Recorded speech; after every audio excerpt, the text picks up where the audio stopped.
ونشهد أن سيدنا وحبيبنا ومولانا محمدا عبد الله ورسوله الذي أرسله بالحق بشيرا ونذيرا وداعيا إلى الله بإذنه وسراجا منيرا. فقد قال الله تعالى في كلامه المجيد وفرقانه الحميد: أعوذ بالله من الشيطان الرجيم. সবাই পড়েন বিসমিল্লাহির রহমানির রহিম।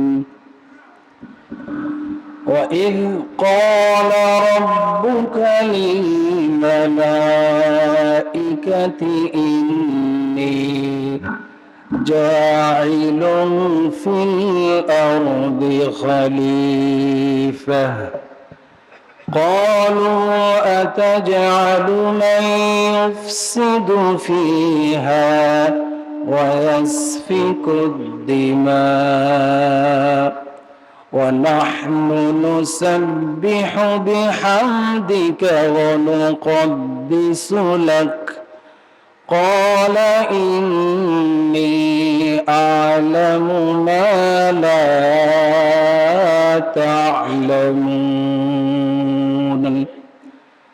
وقال الله تعالى في شان حبيبه آمرا ومخبرا: إن الله وملائكته يصلون على النبي يا أيها الذين آمنوا صلوا عليه وسلموا تسليما.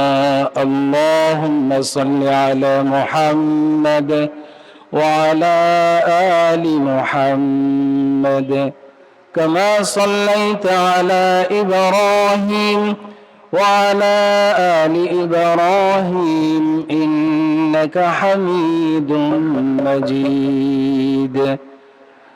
রসুলের শানে দুরুদুস সালাম মুহাব্বতের সঙ্গে জবান ছেড়ে দিয়ে সকলে পড়েন আল্লাহুম্মা সাল্লি আলা মুহাম্মাদ ওয়া আলা আলি মুহাম্মাদ কামা সাল্লাইতা আলা ইব্রাহিম ওয়া আলা আলি ইব্রাহিম ইন্নাকা হামিদুম মাজিদ. اللهم بارك على محمد وعلى آل محمد كما باركت على إبراهيم وعلى آل إبراهيم إنك حميد مجيد.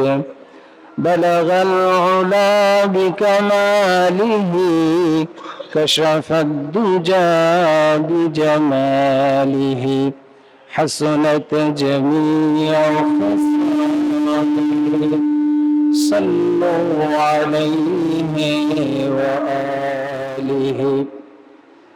أي طائر لهوتی جس رزق سے اچھی موت उस रिज़्क़ से आती हो परवाज़ में कोताही.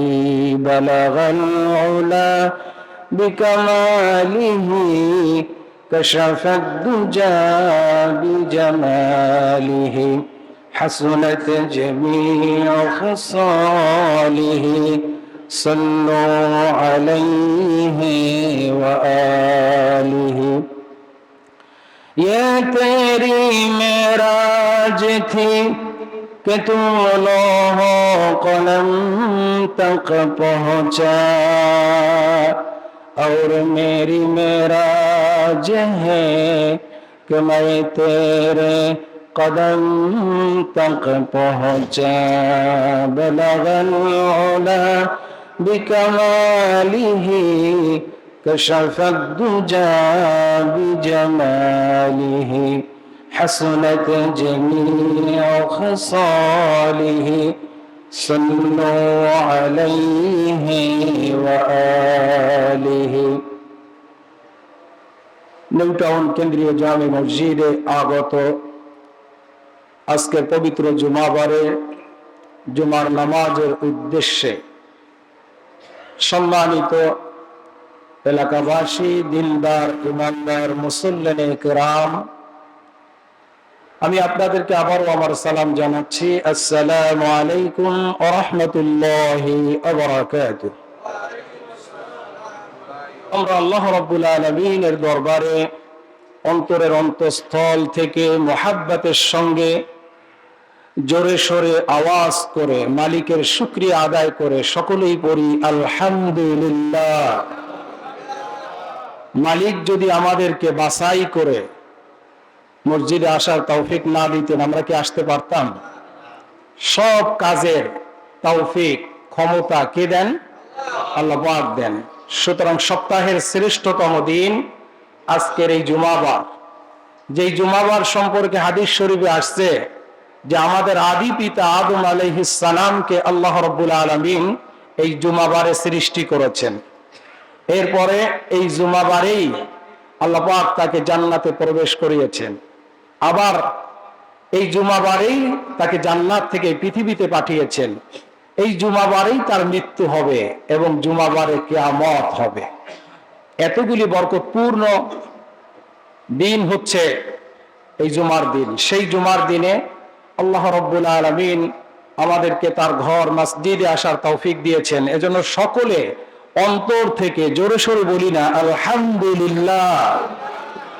রব্বানা লাকাল হামদ হামদান কাসীরান তাইয়িবান মুবারাকান ফীহি লাকাল হামদু ইয়া রাব্বি কামা ইয়ানবাগী লিজালালি ওয়াজহিকা ওয়া আযীমি সুলতানিক। আল্লাহুম্মা লাকাল হামদু বিল ঈমান ওয়া লাকাল হামদু বিল ইসলাম ওয়া লাকাল হামদু বিল কুরআন। বিশাল আকাশের মালিক, বিস্তীর্ণ জমিনের মালিক, গোটা জগৎ সমূহের মালিক আল্লাহ রাব্বুল আলামিনের দরবারে আমরা আমাদের শুকরিয়া আদায় করে নিয়ে আজকের জুমার খুতবা দেওয়ার ইরাদা করছি। ওমা তাওফীকি ইল্লা বিল্লাহ আলাইহি তাওয়াক্কালতু ওয়া ইলাইহি উনীব সুবহানাকা লা ইলমা লানা ইল্লা মা আল্লামতানা ইন্নাকা আনতাল আলিমুল হাকিম। মূলত আল্লাহ রাব্বুল আলামিন সমস্ত জ্ঞানের আধার, আলিমুল হাকিম। তিনি হচ্ছেন মহাজ্ঞানী, মহাবিজ্ঞানময়, প্রজ্ঞাময়। আর আমাদের জ্ঞান হচ্ছে খুবই সামান্য, আল্লাহ যতটুকু দান করেছেন। এত সামান্য, উতীতুম মিনাল ইলমি ইল্লা কলিলা। আল্লাহ বলছেন একেবারেই সামান্য। সামান্যকেও যদি ভাগ করতে করতে যদি কোনো অংশ থাকে, ততটুকুন হচ্ছে আমাদের। নবী করিম সাল্লাল্লাহু আলাইহি ওয়াসাল্লামকে প্রশ্ন করা হয়েছে যে এই দুনিয়ার তুলনায় পরকালটা কত বড়। নবী করিম সাল্লাল্লাহু আলাইহি ওয়াসাল্লাম বলেছেন, তোমার আঙ্গুলটাকে যদি মহাসমুদ্রের ভিতরে ঢুকায় দাও, এরপরে উপরে উঠাও, ওই আঙ্গুলের মাথায় মহাসমুদ্রের তুলনায় পানি উঠবে কতটুকু? একটা ফোঁটা ছাড়া বেশি উঠবে? এই এক ফোঁটা মহাসমুদ্রের তুলনায় যতটুকুন তোমার দুনিয়ার হায়াত, তোমার দুনিয়ার ভোগ বিলাস, তোমার দুনিয়ার জ্ঞান এতটুকুন। আর আল্লাহর কাছে যা আছে, এলেম আছে, নিয়ামত আছে, যা আছে তার মহাসমুদ্রেও। কথা বুঝতে পেরেছে? সেই জ্ঞান নিয়ে আমরা কি বাহাদুরি করতে পারি? আল্লাহ যদি তৌফিক না দেয় আমরা কি বলতে পারবো বলেন? এই জন্য আল্লাহর কাছে নিজেকে রুজু করছি। যে বিষয়কে নিয়ে আপনাদের সাথে কথা বলতে চাই, আল্লাহ যেন বলার তৌফিক দান করেন, বলুন আমিন। আমি সূরা বাকারার একখানা আয়াত তেলাওয়াত করেছি। এই আয়াতটি হচ্ছে আল্লাহ রাব্বুল আলামিন মানুষ সৃষ্টির আগেই তার ফেরেশতাদের কাছে, তার সৃষ্টি জগতের কাছে তিনি জানান দিয়েছেন যে আমি একটা কিছু তৈরি করতে চাচ্ছি, তৈরি করতে যাচ্ছি, তৈরি করব। আল্লাহ পাকের সিদ্ধান্ত। সিদ্ধান্ত কার? আল্লাহ পাকের সিদ্ধান্তের মধ্যে কারো সিদ্ধান্ত আছে? আল্লাহর ইচ্ছার মধ্যে কারো ইচ্ছা নাই। আমরা অনেকে মনে করি যে আল্লাহ মনে হয় ফেরেশতাদের সাথে সলা পরামর্শ করছে। না, আল্লাহ পাক তাদেরকে জানান দিয়েছেন। কথাটা হবে কি, আল্লাহ পাক তাদেরকে খবর দিয়েছেন, বলে দিয়েছেন আমি একটা জাতি সৃষ্টি করছি। কি জাতি? وَإِذْ قَالَ رَبُّكَ لِلْمَلَائِكَةِ إِنِّي جَاعِلٌ فِي الْأَرْضِ خَلِيفَةً। আল্লাহু আকবার। আল্লাহ বলেন, ও ফেরেশতারা, তোমাদেরকে আমি জানাই দিলাম। এখানে ফেরেশতাদের নাম আসছে, মূলত গোটা সৃষ্টি জগৎকে আল্লাহ জানাচ্ছে। ফেরেশতাদেরকে, জিন জাতিকে, গোটা প্রাণী জগৎকে আল্লাহ জানান দিলেন যে আমি একদল খলিফা তৈরি করছি। খলিফা মানে হচ্ছে, খলিফা কি জিনিস? আরবিতে খলিফা বলে। আমরা অনেককে খলিফা বলি, যারা জামা কাপড় বানায় তাদেরকে আমরা খলিফা বলি, দর্জিদেরকে। কথা বুঝতে পারছেন কেন বলি জানেন? খলিফা হচ্ছে আমার জিনিসটা যেইভাবে তাকে আমি দায়িত্ব দিলাম, কর্তব্য দিলাম, সে আমার ওই কাপড়ের মালিকানা পাইয়া এরপরে যেন আমার থিওরি অনুযায়ী, আমার ফর্মুলা অনুযায়ী আমার জামাটা তৈরি করে দেয়। এই জন্য তাকে খলিফা বলা হয়। তো আল্লাহ পাক এই খলিফা বানাবেন। খলিফা শব্দের অর্থ হচ্ছে আল্লাহ পাকের মালিকানাধীন প্রতিনিধি। আল্লাহর প্রতিনিধি, যার আল্লাহর মালিকানা উত্তরাধিকার সূত্রে তিনি পাবেন। এই জমিনের মালিককে, আকাশের মালিককে, গোটা সৃষ্টি জগতের মালিককে? সন্দেহ আছে? আল্লাহ পাক বলছেন লিল্লাহি মুলকুস সামাওয়াতি ওয়াল আরদ।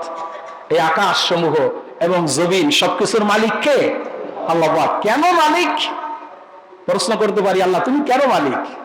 আল্লাহ বলছেন খালাকাস সামাওয়াতি ওয়াল আরদ, কারণ এটা তৈরি করেছি আমি। আকাশকে বানিয়েছেন আল্লাহ, বানিয়েছেন জমিন তিনি বানিয়েছেন। যে বানায় মালিক তো, প্রকৃত মালিক তো তিনি। আমরা তো কেবল দাবিদার মালিক, কিন্তু আসল মালিক কে? আল্লাহ পাক, কারণ তিনি বানিয়েছেন, এই জন্য তিনি মালিক। এই জন্য আল্লাহ পাকের এই জমিনের মধ্যে, আল্লাহ পাকের এই জমিনের মালিকানাধীন পাইয়া আল্লাহর থিওরি মোতাবেক, আল্লাহর হুকুম মোতাবেক, আল্লাহর বিধান মোতাবেক যে ব্যক্তি এর উত্তরাধিকারী হিসাবে মালিকানা ভোগ করে এবং সেইভাবে পরিচালিত হয় এবং অপরকে পরিচালনা করে, তার নাম হচ্ছে খলিফা। কথা বুঝতে পেরেছে? খলিফা বলা হয় তাকে। এই খলিফা আল্লাহ পাক বানাবেন। ফেরেশতারা আশঙ্কা বোধ করলো, কারণ এর আগে আর এক জাতি বানানো হয়েছিল। সেই জাতি ছিল জিন জাতি। এদেরকেও ইবাদতের জন্য বানিয়েছে। জিন এবং মানুষ, এই দুটো জাতিকেই আল্লাহ পাক ইবাদতের জন্য বানিয়েছে। কেন বানিয়েছে বলেন? অন্য কোনো উদ্দেশ্য নয়। আল্লাহ পাক সূরা যারিয়াতের মধ্যে বলেছেন, অনেকবার শুনেছেন আয়াতটি, মা খালাকাতুল জিন্না ওয়াল ইনসা ইল্লা লিয়াবুদুন। আল্লাহ পাক বললেন আমি মানুষ এবং জিনকে সৃষ্টি করি নাই বিনা কারণে, খামোখা। একমাত্র আমার ইবাদতের জন্যই আমি মানুষ এবং জিনকে বানিয়েছি। ইল্লা লিয়াবুদুন, কেবলমাত্র, একমাত্র, শুধুমাত্র আমার বন্দিগি করবে, আমার দাসত্ব করবে, আমার হুকুম মেনে চলবে, এই জন্য আমি বানিয়েছি। আল্লাহ পাক এই জন্য মানুষকে বানালেন, জিন জাতিকে বানালেন। এই জিন জাতি আল্লাহর এই উদ্দেশ্যের খেলাফ করেছিল। আল্লাহ বানিয়েছেন তার ইবাদতের জন্য, তার গোলামি করার জন্য, কিন্তু তারা পৃথিবীতে আসার পরে মারামারিতে লিপ্ত হয়েছে, রক্তপাত শানিত করেছে, ঝগড়া করেছে, নিজেদের ভিতরে খালি ফাসাদ তৈরি করেছে। এই জন্যই ফেরেশতারা আশঙ্কাবোধ করেছে, যখন আবার মানুষের কথা আল্লাহ পাক জানাইলো যে আমি একদল খলিফা বানাবো। এই খলিফা হচ্ছে মানুষ। এই খলিফা কি? মানুষ। এই মানুষকে যখন বানাতে যাবে তখন ফেরেশতারা আশঙ্কা বোধ করে বলেছিল, আল্লাহ আতাজআলু মান ইউফসিদু ফিহা ওয়া ইয়াসফিকুদ দিমা, তুমি কি এমন কোন জাতিকে বানাবে যারা এই তোমার এই জমিনের মধ্যে মালিকানা পাইয়া উত্তরাধিকার সূত্রে জমিনের মালিক হয়ে যাবে, ক্ষমতা প্রাপ্ত হবে, এরপরে তারা যেমন খুশি তেমন চলবে, তোমার আইনের তোয়াক্কা করবে না, তোমার বিধানের তোয়াক্কা করবে না, তোমার গোলামীর তোয়াক্কা করবে না। তারা নিজেদের মন মতো চলে ফাসাদ সৃষ্টি করবে, বিশৃঙ্খলা সৃষ্টি করবে, মারামারি করবে, রক্তপাত করবে, হতাহত করবে। এই জন্য কি তুমি বানাচ্ছ? আল্লাহ রাব্বুল আলামিন ফেরেশতাদের জবাবে বললেন, ইন্নী আ'লামু মা লা তা'লামুন। ও ফেরেশতারা, আমি যা জানি তোরা তা জানো না, কারণ আমার কাছে সমস্ত জ্ঞান রয়েছে। কিয়ামত পর্যন্ত কি হবে সব জ্ঞান কার কাছে আছে? আল্লাহর কাছে অতীতকাল নাই, আল্লাহর কাছে ফিউচার কাল নাই, ভবিষ্যৎ কাল নাই, আল্লাহর কাছে সব কি বর্তমান কাল। এজন্য আল্লাহ পাক সব জানেন। তিনি সৃষ্টির আগেও জানেন, পরেও জানেন। হুয়াল আউয়ালু ওয়াল আখিরু ওয়াল যাহিরু ওয়াল বাতিন ওয়া হুয়া বিকুল্লি শাইইন আলিম। আল্লাহ পাক বললেন, প্রথম, শেষ, প্রকাশ্য, গোপন সবকে জানেন। এমন কোন বিষয় নাই যা আল্লাহর অগোচরে আছে, আল্লাহর জানার বাইরে আছে, সব জানে। এই মহাসমুদ্রের মধ্যে কি আছে, পাহাড়ের গর্তের ভিতরে কি লুকায়িত আছে, একেবারে কণা পরিমাণ কি আছে তাও আল্লাহ পাক হাজির করবেন। সব আল্লাহর জানার মধ্যে আছে। কোন গাছের কোন শুকনা পাতাটা ঝরে যায় সেটাও আল্লাহ পাক জানেন। এত লক্ষ কোটি কোটি পাতা একটা শিরিষ গাছের, ছোট্ট পাতা না, কত লক্ষ কোটি কোটি পাতা, কিন্তু একটা পাতা ঝরে যায়, ওটাও আল্লাহ পাকের কিতাবের মধ্যে লিখিত আছে। তিনি সব জানেন। সুতরাং আল্লাহ পাক ফেরেশতাদেরকে বললেন, আমি যা জানি তোরা তো তা জানো না, এই জন্য তোদের আশঙ্কা। আল্লাহ পাক এই গোলাম বানালেন, তার দাস বানালেন খলিফা স্বরূপ। দায়িত্ব কি? জমিনের উপর আল্লাহ পাক খেলাফতের দায়িত্ব আমাদেরকে দিয়েছে। ওয়াহুয়াল্লাযী জাআলাকুম খলাইফাল আরদ। তিনি সেই মহান সত্তা যিনি তোমাদেরকে খেলাফতের দায়িত্ব দিয়েছেন জমিনের উপরে। এই খেলাফতের দায়িত্ব হচ্ছে আল্লাহর গোলামি করা, আল্লাহর হুকুম মানা। কিন্তু পৃথিবীতে আমরা খেলাফত পাওয়ার পরে, এরপরে আমরা ভুলে গিয়েছি। আল্লাহ পাক আমাদেরকে সৃষ্টির আগেই আমাদের জীবনকে সৃষ্টি করেছেন। জীবন কোনটা বলেন তো? রূহকে। রূহ না থাকলে জীবন থাকে? সচল থাকে? দেহটা তো কাদামাটির একটা বডি, এটা একটা স্ট্রাকচার। আল্লাহ পাক যখন এই আদমকে বানালেন, তার একটা স্ট্রাকচার, একটা বডি বানালেন, একটা পুতুলের মতো বানায়া, এরপর আল্লাহ পাক ফেরেশতাদেরকে যখন তার থেকে রূহ ফুঁকি দিলেন, আল্লাহ পাক ফাইদা সাওয়াইতুহু ওয়া নাফাখতু ফীহি মির রূহি ফাকাউ লাহু সাজিদিন। আল্লাহ পাক বলছেন সূরা হিজরের ভিতরে, বলছেন আমি এই আদমকে বানানোর পরে, তার বডিটা বানানোর পরে, এরপর আমার থেকে আমার রূহকে তার ভিতর ফুঁকে দিলাম। ফুঁকে দেওয়ার পরে আমি আদেশ করলাম তোমরা তাকে সেজদা করো। সকলে সেজদায় পড়ে গেল। গোটা সৃষ্টি জগৎ তাকে মেনে নিল আল্লাহর শ্রেষ্ঠ জীব হিসাবে। এই সেজদা মানে কি? আল্লাহর শ্রেষ্ঠ জীব আদম কি আল্লাহর সৃষ্টির সবচাইতে শ্রেষ্ঠ জীব। ওয়ালাকাদ কাররামনা বানি আদম। আল্লাহ পাক বলছেন আমি আদমকে সবচাইতে শ্রেষ্ঠ করে বানিয়েছি। এই শ্রেষ্ঠত্ব মেনে নেওয়ার জন্য আল্লাহ মাথা নত করতে বললেন, সেজদা দিতে বললেন। সকলেই সেজদা করলো ইল্লা ইবলিস। ইবলিস সেজদা করলো না। ইবলিস সেজদা করলো না। কেন করলো না? বিরাট কাহিনী, সূরা বাকারা, সূরা আরাফ, বিভিন্ন জায়গায় এসেছে। সূরা কাহফের মধ্যে এসেছে, সূরা বনী ইসরাঈলের মধ্যে এসেছে, সূরা তাহার মধ্যে এসেছে, অনেক জায়গায় এই কাহিনীগুলো এসেছে। সূরা সদের মধ্যে এসেছে, অনেক জায়গায় আল্লাহ পাক বিস্তারিত বলেছেন। সারমর্ম হচ্ছে আল্লাহ যেটা বলতেছেন, ওই ইবলিস, এর নাম ছিল আযাজিল, ও আযাজিল তোমাকে আমি হুকুম করলাম সেজদা দিতে, তুমি তো আমার সৃষ্টি, তুমি তো আমার গোলাম। এই ইবলিস ছিল জিন জাতি। জিন জাতিকে আল্লাহর গোলামের জন্য বানাইছে। একটু আগে বললাম না, জিন জাতিকে আল্লাহর গোলামের জন্য বানিয়েছে। তুমি তো আমার গোলাম, আমার দাস, মালিকের হুকুম মান্য করাই তো তোমার কাজ। যে গোলাম সে তো কোনো কৈফিয়ত করবে না, কোনো প্রশ্ন করবে না, বিনা কৈফিয়তে মালিক হুকুম করেছে যা এটা কর, সাথে সাথে করবে সেই না গোলাম যে প্রশ্ন করবে কেন করব, যুক্তি তর্ক করবে, এটা কি মানানসই, এটা কি যুক্তিসঙ্গত, অথবা করতে চাবে না, অমান্য করবে, সে তো গোলাম নয়।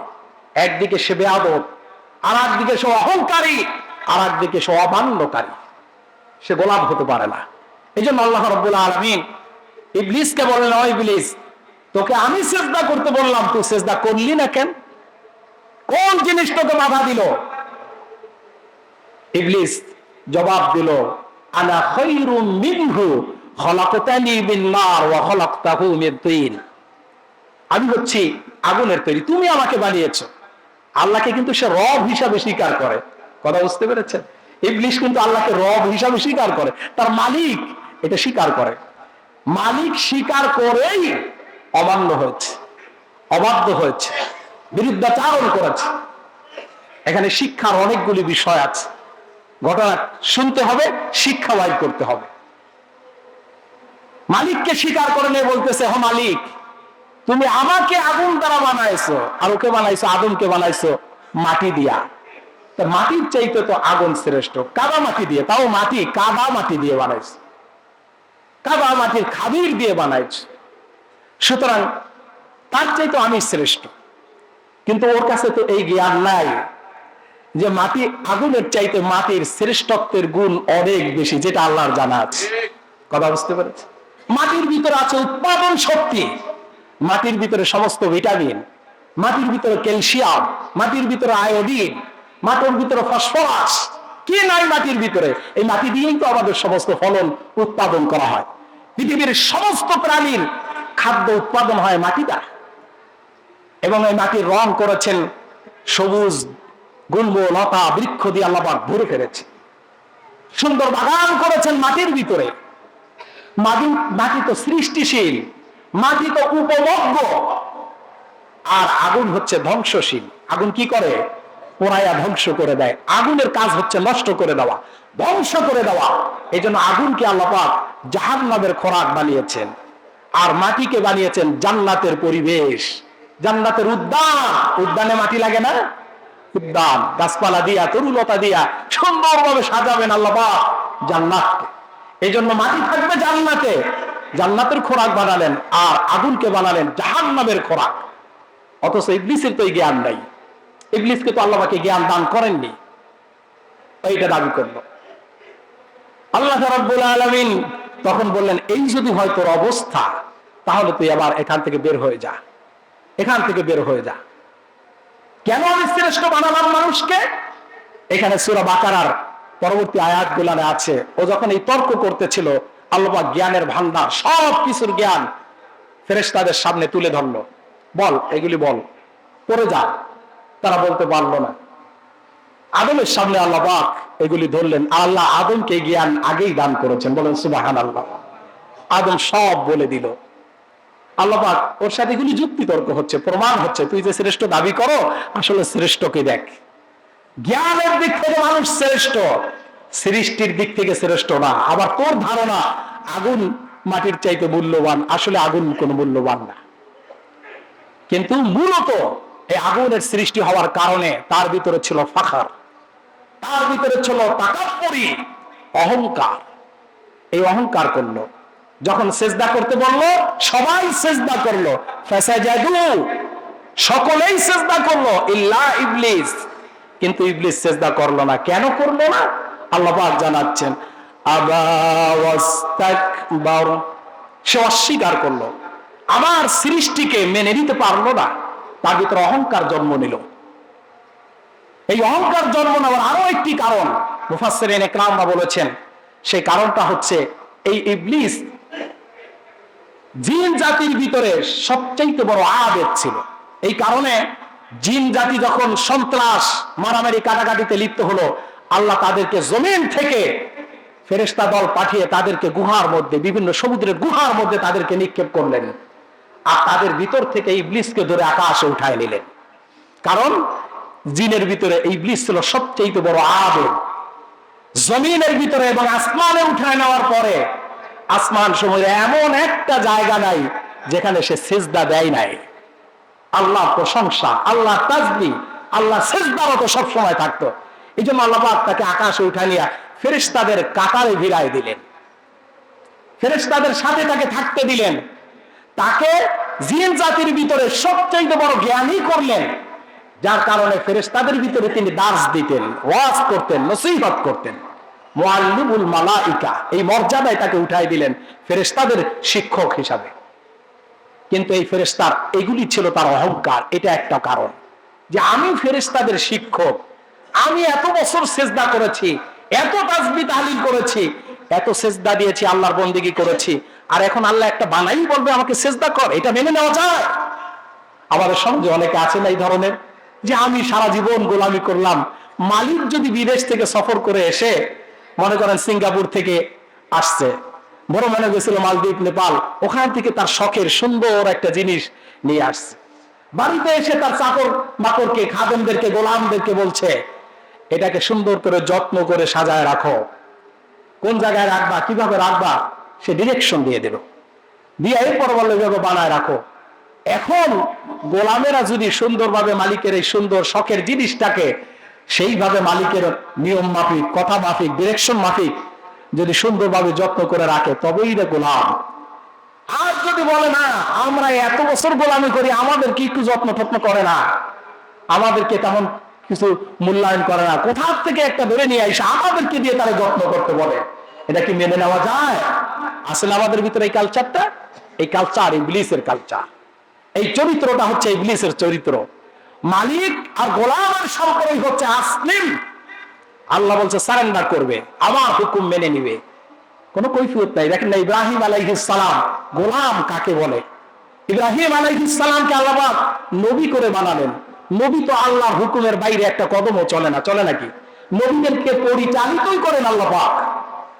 এই জন্য নবীদের থেকে কোনো গুনাহ সংগঠিত হয়নি, নবীদের কাছ থেকে কোনো জাতির অকল্যাণমূলক ক্ষতিকারক কোনো কিছু সংগঠিত হয়নি, কারণ নবীদেরকে আল্লাহ পাক নবী বানাবেন, জাতির মডেল করবেন। এই জন্য আল্লাহ নবী বানায় ওই মর্যাদায় নিয়ে তাদেরকে নিজে পরিচালিত করেছেন। তাহলে এই নবীকে আল্লাহ পরিচালিত করেন, আল্লাহর হুকুম মোতাবেক সে পরিচালিত হয়। এরপর আল্লাহ পাক বললেন আসলিম, সারেন্ডার করো। ইব্রাহিম আলাইহিস সালাম প্রশ্ন করা স্বাভাবিক ছিল না যে আল্লাহ কোন বিষয় প্রশ্ন করবো, আমি তো সারেন্ডার হয়েই আছি, তোমার হুকুমের লঙ্ঘন তো আমি কখনো করি না, আবার কেন বললে আসলিম? এই কেন বললে এরকম প্রশ্ন যৌক্তিক প্রশ্ন না এটা? কিন্তু ইব্রাহিম আলাইহিস সালামের যৌক্তিক প্রশ্নও করেন নাই। কি বলেছেন? যখনই হুকুম এসেছে আসলিম, ইব্রাহিম আলাইহিস সালাম জবাবটা কি দিয়েছেন? কোরআন কোট করেছে, আসলামতু লিরাব্বিল আলামিন, আমি সারেন্ডার হয়ে থাকলাম, শুধু আমার মালিক নয়, গোটা সৃষ্টি জগতের মালিক, গোটা সৃষ্টি জগতের রব আল্লাহর নিকট আমি আত্মসমর্পিত হয়ে গেলাম। সুবহানাল্লাহ। এর নাম হচ্ছে গোলাম। কিন্তু এই গোলাম হওয়ার পরে জিন জাতির ভিতর থেকে এই ইবলিসকে যখন আল্লাহ পাক হুকুম করলেন আমার সৃষ্টি, আমি শখ করে বানিয়েছি, মানুষকে বড় শখ করে আল্লাহ পাক বানালেন, কারণ তাকে খেলাফতের দায়িত্ব দিবেন, তাকে গোলামীর উদাহরণ পেশ করবেন তাদেরকে দিয়ে, যে আমার গোলাম কিভাবে হতে হয়, এই মানুষকে দিয়ে আল্লাহ পাক গোটা সৃষ্টি জগতের কাছে মডেল করবেন, উদাহরণ পেশ করবেন। এই জন্য আল্লাহ পাক শখ করে বানিয়েছেন, নিজ কুদরতি হাতে বানিয়েছে। খলাকতু বিয়াদাইয়া, আল্লাহ পাক নিজ কুদরতি হাতে বানিয়েছেন। আল্লাহ পাক বলছেন ওয়ালাকাদ খালাকনাকুম সুম্মা সাওয়ারনাকুম, আমি তোমাদেরকে সৃষ্টি করেছি, তোমাদের আকৃতিও আমি দান করেছি। আল্লাহ পাক বলছেন ফি আইয়ি সূরাতিন মা শাআ রাক্কাবাক, আমি যেমন ইচ্ছা, আমার মন যেমন চাইছে তোমাদের আকৃতিটা আমি তেমন দিয়েছি। সুবহানাল্লাহ বলবেন না? এই জন্য মানুষ গোটা সৃষ্টি জগতের কাছে আকর্ষণীয়। বাঘ, সিংহ, সাপ, বিড়াল, কুকুর সব মানুষের গোলাম হয়ে যায়। কথা বুঝতে পেরেছেন? আকর্ষণীয় করে বানালেন এই মানুষকে, এত আকর্ষণীয়, এত সুন্দর করে বানালেন, গোটা সৃষ্টি জগতের সুখ শান্তির চাইতে একটা মানুষের জিনিস আর একটা মানুষের কাছে প্রিয়, ঠিক তাই? আপনার একটা ভালোবাসার পাত্রের জন্য আপনি সব দিয়ে দিতে পারেন না? পারেন। কেন? তাকে আপনি দেখতে পাচ্ছেন, আপনার কাছে ভালো লেগেছে, আপনি যাকে ভালোবেসে সহধর্মিনী করেছেন, তার জন্য আপনার জীবনটা আপনি উৎসর্গ করছেন, আপনার সমস্ত কষ্ট, জীবনের সব কষ্ট আপনি বরণ করে নিচ্ছেন। আপনার সন্তানগুলি এগুলাকে শুধু ভোগের সামগ্রী, আনন্দ সন্তান পিতামাতার জন্য, এই সন্তানের জন্য কি না করছেন। আমি ওদিকে যাচ্ছি না আলোচনায়, জাস্ট আমি বুঝাচ্ছি যে আল্লাহ পাক মানুষকে এই আকর্ষণীয় করে সুন্দর করে আল্লাহ পাক বানালেন। কেন বানিয়েছেন? আল্লাহ পাক তাকে মডেল করবেন।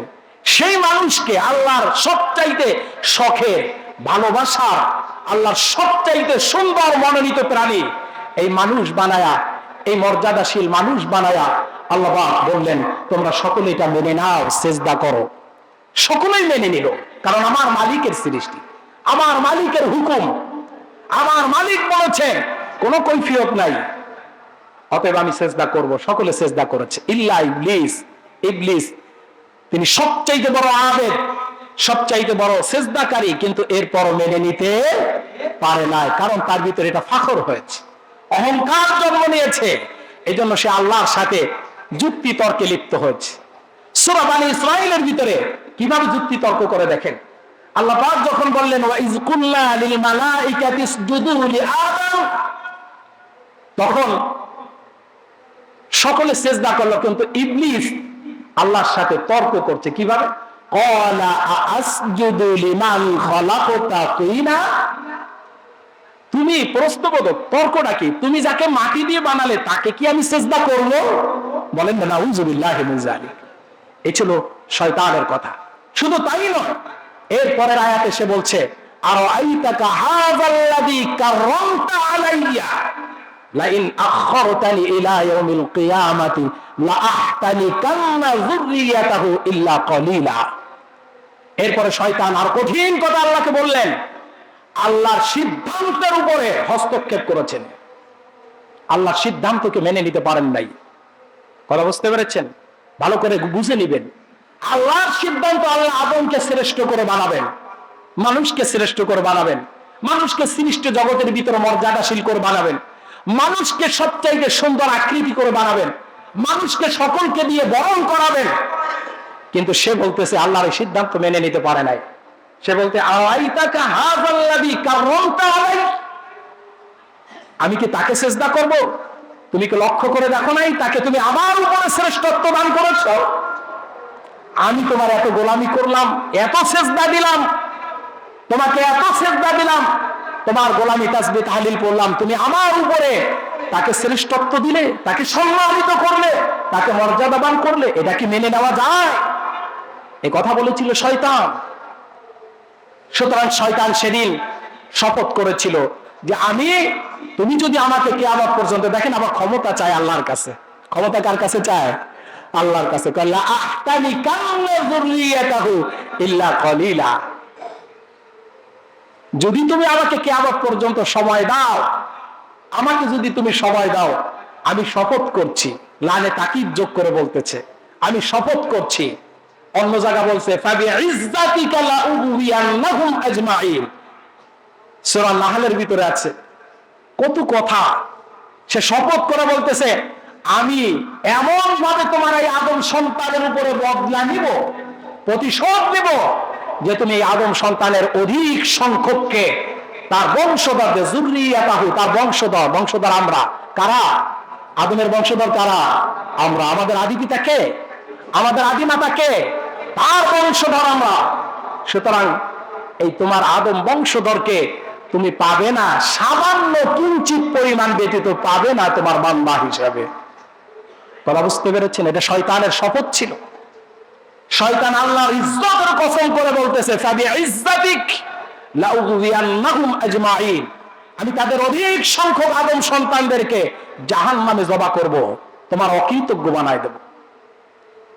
ওয়ালা তাজিদান্না আকসারাহুম শাকিরিন, আল্লাহ পাক অন্যত্র বলছেন তুমি পাবে না তোমার এই আদম সন্তানদের ভিতরে অধিক সংখ্যক যাতে তোমার শুকরকারী গোজা বান্দা, এভাবে পাবে না, তুমি সব নাফরমান পাবে। অবস্থাও তাই। এগুলি সব শয়তানের খাসলা, আল্লাহর হুকুম অমান্য করেছে। এই পৃথিবীতে আল্লাহ পাক আমাদেরকে বানালেন, আমাদেরকে নিয়ামত দিলেন, কত নিয়ামত দিলেন। এই নিয়ামতের হুকুম মানে কথা বলে তো শেষ করা যাবে না। শুধু আপনার বডির দিকে তাকান তো, সৃষ্টি জগতের সব একদিকে রাখেন, শুধু বডির দিকে তাকান। আল্লাহ পাক বলছেন ওয়াফি আনফুসিকুম আফালা তুবসিরুন, তুই কি তোর নিজের দিকে তাকায় দেখো না? তোর কি হেদায়েত জ্ঞান নাই? তোর বডিকে আমি কিভাবে বানালাম? বলেন, এই বডির একটা অঙ্গ প্রত্যঙ্গ পৃথিবীর কোন দার্শনিক বানাতে পেরেছে? এটা দাম দিতে পারবে? পারবে না। কত মূল্যবান এই সামান্য একটা চক্ষু! আল্লাহ পাক এই কপাল আর মুখের নাকের উপরে কপালের নিচে ফিট করলেন একটা বক্স করে দিয়ে, একটা বক্স, একটা রক্ষা কবচ, একটা বক্স করলেন। এই বক্সটা করে এরপরে চক্ষু নামক এমন একটা ক্যামেরা দিলেন, যেই ক্যামেরা শুধু বাহ্যিক দেখে না, আপনার অন্তর দৃষ্টি পর্যন্ত দেখে। কথা বুঝতে পেরেছে? অন্তর পর্যন্ত টাচ করে এই ক্যামেরাটা। এই যে ক্যামেরা মানুষ বানাইছে ক্যামেরা, বিজ্ঞানীরাও ক্যামেরা বানিয়েছে, কিন্তু এই ক্যামেরা জাস্ট শুধু সিনারি দিতে পারবে। ও কি ভিতরে কোনো কলিজায় টাচ করতে পারবে? পারবে না। কিন্তু আল্লাহ পাক এমন ক্যামেরা দিলেন, এই ক্যামেরা দিয়ে আপনি দেখবেন, আপনি উপভোগ করবেন, আর আপনি নজর করবেন, আপনি উপলব্ধি করবেন, আপনার অন্তর দিয়ে টাচ করবেন, আর দেখবেন আল্লাহর সৃষ্টি কত সুন্দর।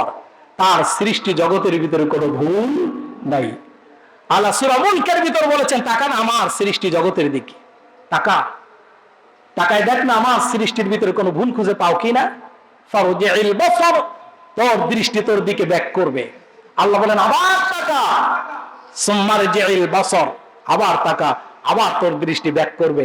আবার সৃষ্টি জগতের ভিতরে হাল তারা মিন ফুতুর, আল্লাহ প্রশ্ন করেছিলেন কোনো ভুল খুঁজে পাও না, পাও কিনা? কোনো ভুল খুঁজে পাওয়া যাবে না, কোনো ভুল পাওয়া যাবে না। এত সুন্দর করে বানাচ্ছে, যেখানে যেটা দরকার, যেইভাবে দরকার সেটা সেইখানে সেইভাবেই সৃষ্টি করেছে। সুবহানাল্লাহ বলতে ইচ্ছা করে না? নিজের দিকে তাকাতে বললেন, এই চক্ষু দেখেন, একটা জিহ্বা দিলেন। এই যে আমরা এত জিনিস কিনে খাই, এত জিনিস খাওয়ার দরকার কি বলেন? গলার থেকে যখন পেটে গেল, পেটে যাওয়ার পর কি ওটা ভাগ হয় যে এটা কমলার স্বাদ, এটা আপেল, এটা গরুর মাংস, এটা খাসির মাংস, এটা ইলিশ মাছ, এটা পাবদা মাছ, এটা চিংড়ি মাছ? কোনো কিছু টের পাওয়া যায় পেটে গেলে? কিচ্ছু টের পাওয়া যায় না। সব শুধু জিহ্বায় খাবারের টাইমে যতক্ষণ চাবাবেন, গিলবেন, ওই গেলার আগ পর্যন্ত, চাবানো পর্যন্ত স্বাদ, এক এক রকমের স্বাদ। হাজার হাজার স্বাদ আপনার ভিতরে দিলেন, একটা মেশিন ফিট করাই দিলেন। মেশিনে কোনো হাড় নাই, লোহা নাই, কোনো শক্ত কোনো রড নাই। কি বানালেন তিনি? আপনার এটা টাটকা, সুস্বাদু না পচা, দুর্গন্ধযুক্ত, সব পেয়ে গেলেন। আবার টাটকা, সুস্বাদু এটা টের পাওয়ার জন্য একেবারে মুখের কাছেই ফিট করলেন নাক, যেখানে যেটা দরকার। নাকটা এমন জায়গায় ফিট করলেন, নাক দিয়ে আপনি বুঝবেন এটা টাটকা না বাসি, এটা সুগন্ধিময় না দুর্গন্ধময়। এটা বুঝবেন কি দিয়া? নাক দিয়া।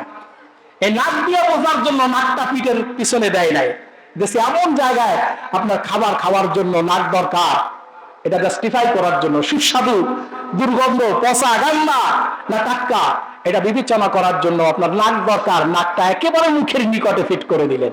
সুবহানাল্লাহ, সুবহানাল্লাহ। আল্লাহ পাক বানালেন এভাবে করে। একটা একটা করে বললে খুতবা তো অল্প, আমি তো শিক্ষা দিতে পারবো না, টাইম তো শেষ। এই জন্য আল্লাহ পাক বানিয়েছেন, যেখানে যেটা দরকার সেটা বানিয়ে দিয়েছেন। এই জীবনটার ভিতরে অসংখ্য নেয়ামত, এর দাম দুনিয়ার কোনো কিছুর বিনিময়ে দেওয়া সম্ভব নয়। এই দুনিয়ার এত নেয়ামত, এর মূল্য আল্লাহর কাছে, আল্লাহ এমন স্রষ্টা, আল্লাহর কাছে একটা মশার দানার সমতুল্য না। হাদিস শরীফে আল্লাহ বলছেন, এই গোটা পৃথিবীর মূল্য আমার কাছে একটা মশার দানার সমতুল্য নয়। যদি হতো মশার দানার সমান, এতটুকু মূল্য যদি হতো, আমি কোনো নাফরমানকে, কোনো কাফেরকে, কোনো বেঈমানকে এক ঢোক পানি আমার অনুমতি ছাড়া আমি খেতে দিতাম না। তার মানে আল্লাহর কাছে মশার দানার সমতুল্য নয়। এরকম জগৎ আল্লাহ ইচ্ছা করলেই বানাতে পারেন। ইন্নামা আমরুহু ইদা আরাদা শাইআন আন ইয়াকুলা লাহু কুন ফায়াকুন, সূরা ইয়াসিনের আয়াত। আল্লাহ পাক বলছেন, আমি তো এমন স্রষ্টা, আমার মনের ভিতরে কেবল কল্পনা জাগ্রত হয় যে আমি কি বানাবো, কেমন বানাবো, কত সুন্দর করে বানাবো, কোন জায়গায় কোনটা বানাবো, সব সেট করি আমার কল্পনায়। আমার কল্পনা জগৎটাকে আমি বলি হয়ে যা, কুন, বাস্তবে রূপ নে, ফায়াকুন, বাস্তবে রূপ নিয়েছে, হয়ে গিয়েছে। সুবহানাল্লাহ। এমন স্রষ্টা তিনি। তার কাছে এমন জগৎ বানানো সেকেন্ডের ব্যাপার নয়, এরকম মানুষ বানানো সেকেন্ডের ব্যাপার নয়। এই জন্য আল্লাহর কাছে কোনো মূল্য নাই এই পৃথিবীর, আল্লাহর কাছে এই পৃথিবীর কোনো মূল্য নাই, তার নাজ নেয়ামতের মূল্য আর কি হবে। এই জন্য আমাদের কাছে এমন উপভোগ্য, হাদিস শরীফে আসছে বনি ইসরাইলের এক লোককে কিয়ামতের দিন আল্লাহ পাক তাকে বলবেন, তুমি কি আমার রহমতের দ্বারা জান্নাতে যেতে চাও না কোনো কিছুর বিনিময় যেতে চাও? এই ব্যক্তিটি তার সারা জীবন নেক আমল করেছে, তার গোটা জিন্দেগির ভিতরে 100 বছর হায়াত পেয়েছে, 100 বছরের মধ্যে এক মুহূর্তের জন্য আল্লাহর নাফরমানি করে নাই, এমন এক ব্যক্তিকে প্রশ্ন করা হবে। সে বলবে আল্লাহ, সে নিজের কাছে একটুখানি বলবে আল্লাহ তুমি তো বিনিময় স্বরূপ আমাকে আমার কাজের জান্নাত দিবে। বিনিময় দেয় না? নামাজের বিনিময় কি জান্নাত না? রোজার বিনিময় জান্নাত, হজের বিনিময় জান্নাত, মাবরুর হজের বিনিময় কি? জাযাউন ইল্লাল জান্নাহ, আছে না হাদিস শরীফে? সুতরাং সব নেক আমলের বিনিময় আছে না? আছে, দানের বিনিময় আছে। এই ব্যক্তিটি বলল আমি তো সব নেক আমল করেছি, এর বিনিময় তো তুমি আমাকে জান্নাত দিবে। আল্লাহ এরপরে সে আল্লাহ সন্তুষ্টি, আল্লাহর রহমতের দিকে নজর দিল না, সে তার আমল নিয়ে গর্ব করলো, একটু ভিতরে একটা বিনিময়ের একটা গর্ব আসলো। আল্লাহ এবার ফেরেশতাদেরকে বললেন, ও ফেরেশতারা, তার গোটা জিন্দেগির সমস্ত নেক আমল এক পাল্লায় রাখো, আর আমি তাকে যা দিয়েছি সব বাদ দিয়া তাকে যে বডি দিলাম, বডির অঙ্গ প্রত্যঙ্গগুলি দিলাম, এই সমস্ত অঙ্গ প্রত্যঙ্গের ভিতর থেকে দুটি চোখ, এই দুটি চোখের একটি চোখকে আর এক পাল্লায় রাখো, দুটা চোখও না, একটি চোখকে আর এক পাল্লায় রাখো, আর তার 100 বছরের জিন্দেগি সমস্ত নেক আমল এক পাল্লায় রাখো। এবার ওজন দাও, ওজনে দেখা যাবে 100 বছরের নামাজ, রোজা, জিকির, আজকার, দান, সাদাকা, মানুষের কল্যাণ, সমস্ত নেক আমল আর এক পাল্লায় রয়েছে এই ছোট্ট চোখ, চোখের কাছে নিয়ামতের পাল্লাটা হালকা হয়ে যাবে। আল্লাহু আকবার, কি নিয়ামত! এরপর আল্লাহ তাকে প্রশ্ন করবেন, সে লজ্জিত হয়ে সেজদায় পড়ে যাবে, তার মানে আল্লাহর রহমতের ভিখারি হবে। আল্লাহ বলবে যা, মাফ করে দিলাম, তোর বুঝে আসে নাই, তোকে বুঝানোর জন্য আমি এক্সাম্পল সেট করলাম, উদাহরণ দিলাম যে আমি তোকে কি দান করেছি, আমার নিয়ামতের শুকরিয়া আদায় করে তুই কুল পাবি না। এমন নিয়ামত সন্তানের জন্য মা যে নিয়ামত, এই জন্য হাদিস শরীফে আসছে যে মায়ের খেদমত করে করে এমন অবস্থায় এক সাহাবী হজের ময়দানে মাকে ঘাড়ে করে নিয়ে হজের সমস্ত অনুষ্ঠান আদি করেছে, হজের সমস্ত ফরজ ওয়াজিব গুলি করেছে। কত কষ্টের কাজ না? মাকে, বৃদ্ধা মা, হাঁটতে পারে না, তাকে ঘাড়ে নিয়ে নিয়ে করেছে, হজের সমস্ত অনুষ্ঠান সম্পাদন করে এরপরে নবী সাল্লাল্লাহু আলাইহি ওয়াসাল্লামের কাছে আসলেন, ইয়া রাসূলুল্লাহ, এই আমার মা হাঁটতে পারে না, চলতে পারে না, বৃদ্ধা মা, তাকে ঘাড়ে করে করে আমি হজ করিয়েছি, হজের সমস্ত কাজ আমি তাকে করেছি, আমি কি মায়ের হক আদায় করতে পেরেছি? মায়ের নিয়ামতের শুকরিয়া আদায় করতে পেরেছি? রাসূলুল্লাহ বললেন লা, তা তুমি পারো নাই। আল্লাহু আকবার।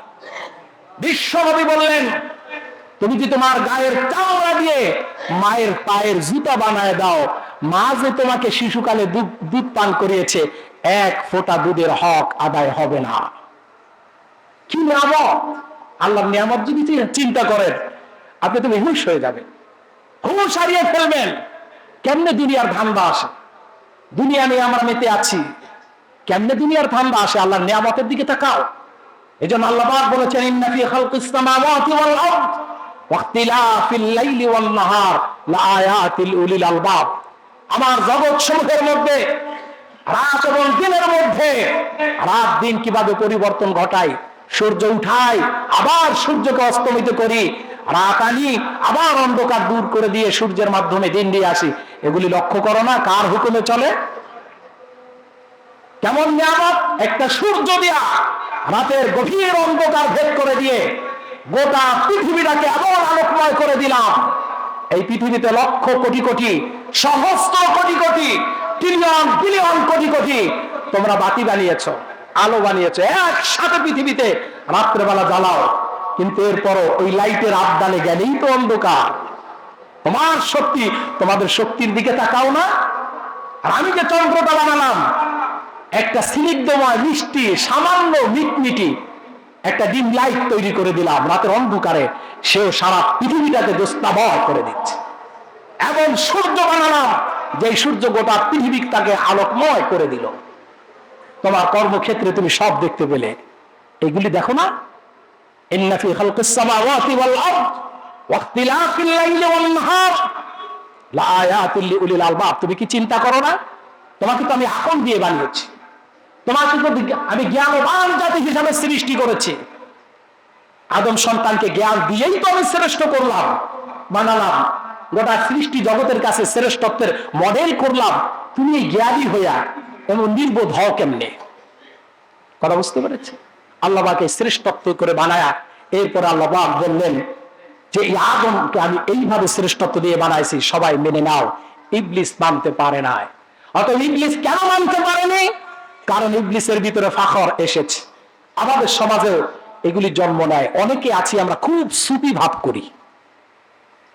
আমি দেখে কথা বলছি, আন্দাজে কথা বলছি, আমার সামনে প্র্যাকটিক্যাল। অনেকে আছেন রাস্তা দিয়ে হাঁটে, যখন তসবিটা হাতে নিয়ে মাথাটা নিচু করে ডাইনে বামে তাকায় না, মনে করে তার চাইতে বুজুর্গ, তার চাইতে ইয়াতে পারে না, আর কেউ ভালো হতে পারে না। কখনো বাজে কথা বলে না, দেখা বেশি কথা বলে না। এরপরে সে এমন একটা ভাব নিয়ে চলে, তার যে অন্য মানুষগুলি যে তার ভাই, অন্য মুসলমান যে তার ভাই, তাদের প্রতি যে তার সামাজিক দায়িত্ব, মানুষের দায়িত্ব কর্তব্য রয়েছে, আছে না? মানুষকে আল্লাহ পাক সামাজিক জীব করে বানিয়েছেন, জ্ঞান দান করেছেন, সামাজিক জীব করে বানিয়েছেন। পৃথিবীর আর কোন প্রাণীকে সামাজিক জীব করে বানান নাই। কুত্তার বাচ্চা যতদিন দুধ খায় ততদিন কুত্তা তাকে লালন পালন করে, আশ্রয় দেয়। মায়ের বুকের দুধ ছেড়ে দিল, ওই বাচ্চাকেই তার মা চেনে না। গরুও তাই, হাঁস মুরগি সব। আপনি তাকায় দেখেন, জঙ্গলি প্রাণীগুলোর দিকে তাকান, সব যতদিন দুধ খাওয়া লাগে, দুগ্ধ প্রাণীগুলা মায়ের দুধ খাওয়া পর্যন্তই সে মায়ের আশ্রয় থাকে, মা তাকে আশ্রয় দেয়। এরপরে মায়ের দায়িত্ব নাই, বাবার দায়িত্ব নাই। কথা বুঝতে পেরেছে? কিন্তু মানুষকে আল্লাহ এরকম করেছেন। মানুষকে আল্লাহ সামাজিক জীব করেছেন। মানুষের ভিতর থেকে আল্লাহ পাক তার সঙ্গিনী তৈরি করে দিয়েছেন। আল্লাহ পাক সর্বপ্রথম একজন পুরুষ বানালেন, আমার আদি পিতা, আমাদের আদি পিতাকে। তার থেকে আল্লাহ পাক তার সঙ্গিনী তৈরি করে দিলেন। মিন নাফসিন ওয়াহিদা ওয়া খালাকা মিনহা যাওজাহা। আল্লাহ বললেন তার থেকে আমি তার স্ত্রী তৈরি করে দিয়েছি। এবার এই স্বামী স্ত্রী দুজনের কাছ থেকে আমি বংশ বৃদ্ধি করলাম। ওয়াবাসসা মিনহুমা রিজালান কাসীরা ওয়া নিসা। এরপর আমি দুইজনের ভিতর থেকে তোমাদের বংশ বিস্তার করে দিলাম। এভাবে আমি বানালাম মানুষকে সামাজিক জীব, একজনের প্রতি একজনের দায়িত্ব দিলাম। এজন্য আমার ইসলামের মধ্যে সামাজিক দায়িত্ব রয়েছে, প্রতিবেশীর হক রয়েছে। প্রতিবেশীর হক এমন ভাবে কঠোর ভাবে রয়েছে, প্রতিবেশীর প্রতি এমন হক রয়েছে। বিশ্বনবী বলেছেন, জিবরিল আমিন যতবার আমার কাছে আসে, আইসাই আমাকে প্রতিবেশী সম্পর্কে এমন এমন নসিহত করে, মনে হচ্ছে আমার সম্পদের উত্তরাধিকারী তাকে বানায় দিবে, নিজের অর্জিত সম্পত্তির উত্তরাধিকারী বানায় দিবে। কি নসিহত করেছে ইসলাম প্রতিবেশীর হক সম্পর্কে, আত্মীয়তার হক সম্পর্কে। গোটা কোরআন এই নীতিমালা দিয়েই তো আমাদেরকে পাঠিয়েছে। এই সামাজিক দায়িত্ববোধ, আত্মীয়তার দায়িত্ববোধ, নিজের পরিবারের দায়িত্ব, স্ত্রীর দায়িত্ব, সন্তানের দায়িত্ব, পিতামাতার দায়িত্ব, মসজিদ নির্মাণ করতে হবে সেই দায়িত্ব দিয়ে পাঠিয়েছেন। পাঠান নাই? সব দায়িত্ব, দায়িত্বের মধ্যেই সব। মাদ্রাসা করবেন, পড়ালেখা করবেন, স্কুল কলেজ করবেন, সব দায়িত্বের মধ্যে পড়ে। আপনি রাষ্ট্র চালাবেন, সব দায়িত্বের মধ্যে পড়ে। এই সমস্ত দায়িত্ব দিয়ে আল্লাহ পাক আপনাকে বানালেন। আর এই দায়িত্বের ব্যাপারে কিভাবে দায়িত্ব পালন করবেন, এজন্য পাথেয় দরকার আছে না? এজন্য নিয়মের দরকার আছে না? এজন্য পদ্ধতির দরকার আছে না? আলোচনা বুঝে থাকলে জবাব দেন না কেন? আছে কিনা? যদি থাকে, আল্লাহ পাক সৃষ্টি করার পরে শ্রেষ্ঠ সৃষ্টি, সম্মানিত সৃষ্টি করেই সাইডে দেয় নাই যে আমার এই সম্মানিত জীব, আমার পছন্দনীয় জীব, আমার সবচাইতে মহাব্বতের সৃষ্টি, এজন্য পথভ্রষ্ট না হয়ে যায়, এজন্য বিপদগামী না হয়, এজন্য ক্ষতিগ্রস্ত না হয়ে যায়, এজন্য ধ্বংসপ্রাপ্ত না হয়ে যায়। এই জন্য আল্লাহ পাক নিজে দায়িত্ব দিলেন যে আমার এই জাতিটাকে পরিচালিত হওয়ার জন্য আমি নিজে দায়িত্ব থেকে পথ দেখাই দেই। এজন্য আল্লাহ পথ দেখিয়েছে। আর আল্লাহর পথের বিরুদ্ধে ওই যে শয়তান চ্যালেঞ্জ করে এসেছে, আল্লাহর ইজ্জতের কসম খেয়েছে, কসম খায়া মানুষকে ধোঁকা দিবে। সর্বপ্রথমই ধোঁকা দিয়েছিল আমাদের আদি পিতা আদি মাতাকেই, আমাদের পিতা মাতাকেই ধোঁকা দিয়েছিল। এবং সেই ধোঁকা এমন ভাবে দিয়েছিল, শুভাকাঙ্ক্ষী সেজে, হিতাকাঙ্ক্ষী সেজে। অকাসামাহুমা ইন্নী লাকুমা লামিনান নাসিহিন। কোরআন বলছে সে আল্লাহর কসম খেয়ে বলতেছে আমি তোমাদের হিতাকাঙ্ক্ষী, তোমাদের শুভাকাঙ্ক্ষী, তোমাদের কল্যাণকামী। অতএব আমি চাই তোমরা যদি গন্ধবের ওই যেই গাছের ফল খেতে আল্লাহ নিষেধ করেছে যদি খাও তোমাদের উপকার। কি উপকার আল্লাহ কেন দেয় না জানো? কারণ যদি যাও মালাকাইনি লিতাকুনা মিনাল খালিদিন, তোমরা ফেরেশতার মর্যাদায় যেতে পারবে না, ফেরেশতা হতে পারবে না এবং চিরদিন এখানে বাস করতে পারবে না। এখান থেকে আল্লাহ চায় না তোমরা এখানে থাকো। এই ধোঁকাগুলি দিয়েছিল হিতাকাঙ্ক্ষী হিসেবে। আল্লাহ কসম খাইছে, যখন আল্লাহর কসম খাইলো, মুসলমান তো আল্লাহর নামকে শ্রদ্ধা করে, করে না? সম্মান করে, বিশ্বাস করে যে ইমানদার। একজন ইমানদারের সামনে একটা ধোঁকাবাজ এসেও যদি আল্লাহর নামের কসম খায় সে কিন্তু বিশ্বাস করে বসবে। এই জন্য শয়তান যখন আল্লাহর নামের কসম খাইল, আদম আলাইহিস সালাম, হাওয়া আলাইহিস সালাম কিছুটা বিশ্বাস করেছিল। এই কারণে নিজের অজ্ঞতাবশত আল্লাহর হুকুম লঙ্ঘন করেছে। কিন্তু লঙ্ঘন করার পরে যখন বুঝতে পেরেছে, সাথে সাথে যে দৃষ্টান্ত হলো, তাদের পোশাক খসে গেল, লজ্জিত হলো, একজন আর একজনের কাছে উলঙ্গ হয়ে গেল। এর ভিতরে অনেক শিক্ষা আছে, আমার খুতবার টাইম শেষ হয়ে গেছে। এই যখন লজ্জিত হলো তখন আল্লাহ পাক তাদেরকে যখন বুঝতে দিলেন, সাথে সাথে তারা কি করলো? বিনয় হয়ে, অবনত হয়ে, নত শিরে আল্লাহর কাছে ক্ষমা চাইলেন। আল্লাহ আমরা তো না বুঝে ভুল করে ফেলেছি, অতএব তুমি যদি আমাদেরকে ক্ষমা না করো আমরা তো ক্ষতিগ্রস্ত হয়ে যাব। রব্বানা যালামনা আনফুসানা শব্দটা কি? রব্বানা যালামনা আনফুসানা, হে আমাদের মালিক, না বুঝে আমরা নিজেদের উপর জুলুম করেছি, তোমার হুকুম লঙ্ঘন করে আমরা তো অন্যায় করে ফেলেছি। ওয়া ইল্লাম তাগফির লানা, এখন তুমি যদি আমাদেরকে মাফ না করো, কারণ মাফ করার মালিক তো তুমি, লানাকুনান্না মিনাল খাসিরিন, আমরা তো সবাই ক্ষতিগ্রস্ত হয়ে যাব। আল্লাহ পাক তাদেরকে দয়া করলেন। এই জন্য শয়তানের গুণ হচ্ছে আল্লাহর হুকুম লঙ্ঘন করা, তাকব্বুরি করা, অহংকার করা, আর মানুষকে ধোঁকা দেওয়া, ছলনা, সুফি সেজে ছলনা করা, আর ফাখর করা। নিজের ভালো কাজের ফাখর করেছিল শয়তান, নিজের ভিতরে অহংকার তৈরি হয়েছিল। এই জন্য কোন ভালো কাজ করে নিজেকে ভালো বানানো আর প্রতিবেশীর খোঁজ নাই, এরকম মুসলমান আল্লাহর কাছে দায়িত্ব নাই। মানে ইসরায়েলের গোটা একটা জাতিকে আল্লাহ ধ্বংস করতে ফেরেশতা পাঠাই দিলেন। ফেরেশতারা এসে আল্লাহর কাছে বললো, জাতি তো ধ্বংস করতে বলছো, কিন্তু ওখানে যায় দেখলাম একজন এমন আবেদ আছে যে সারাক্ষণ তোমার তাসবিহ নিয়ে পড়ে আছে, তোমার জিকির নিয়ে পড়ে আছে, তোমাকে তাসবিহ, তোমার নাফরমান, এই ব্যক্তিকে কেমনে ধ্বংস করি? আল্লাহ বলেন আগে ওকে ধ্বংস কর, ওর উপরে জমিনটা আগে উল্টা, তারপর অন্যদের উপর। কারণ ও নিজে নামাজ, রোজা, তাসবিহ, তাহলিল পড়ে আছে, আর সমাজ, সুদ, ঘুষ, জেনাবে বিচার, সমকামিতা এগুলা নিয়ে পড়ে আছে, ওইদিকে নজর দেয় না। সমাজের ভিতরে অন্যায়, অত্যাচার সয়লাব হয়ে গিয়েছে, মানুষের হক গুলি নষ্ট হচ্ছে, ওটা ভুরুক্ষেপ করে নাই, ও চিন্তাও করে নাই, ও খালি নিজেকে বাঁচাতে চাইছে। নিজেকে বাঁচানোর জন্য তো আমি ওকে সৃষ্টি করি নাই, আমি সামাজিক জীব করে পাঠিয়েছি, দায়িত্ব দিয়েছি, এই দায়িত্বের উপরে আমি পথ দেখিয়েছি, নীতিমালা দিয়েছি, কিভাবে আমার হুকুম মোতাবেক আমার সৃষ্টি জগতের খলিফার দায়িত্ব তুই পালন করবি। শুধু খলিফা করে পাঠাই নাই, খলিফার পরে খলিফার দায়িত্বটা কিভাবে করবি রেজুলেশন দিয়ে দিয়েছি।